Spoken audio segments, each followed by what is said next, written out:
মামলা হয়েছে, ঠিক আছে, মামলা দিচ্ছেন, রাজনৈতিক মামলা, অস্বাভাবিক কিছু না, এটা স্বাভাবিক বিষয়। মামলা দিচ্ছেন, প্রশাসন গ্রেপ্তার করবে, আদালতের মাধ্যমে তাদের শাস্তি হবে, যদি অপরাধী হয়ে থাকে, নির্দোষ হয়ে থাকলে জামিন হবে, ঠিক আছে। কিন্তু এই যে আপনারা তাদেরকে ধরাই দিতেছেন ইনফরমেশন দিয়ে, বাসা বাড়িতে গিয়ে, তো এইটার ফলটা কতটা ভয়ঙ্কর হবে এটা আপনারা কিন্তু এখনো বুঝতে পারতেছেন। এইটার ফিডব্যাকটা কতটা ভয়ঙ্কর হবে।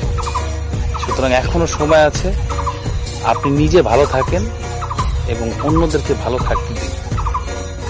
বেশি চুলকায়েন না। অনেক সময় দেখা যায় যে কারো শরীরে যদি বেশি চুলকায়, তারপর হাত দিয়ে বা নখ দিয়ে চুলকাতে চুলকাতে দেখা যায় সেখানে কিন্তু ক্ষত হয়ে যায়।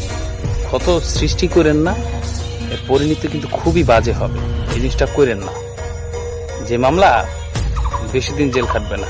আর যে দারোগারে ওসিকে আপনাকে সাহায্য করতেছেন আগ বাড়াইয়ে, এরা আজ আছে কাল থাকবে না, কিন্তু আপনি থাকবেন, আপনার সাথে দেখা হবে, ঘুরে ফিরে বেঁচে থাকলে বারবার দেখা হবে। ভালো থাকেন আর অন্য সবাইকেও ভালো রাখেন। ধন্যবাদ।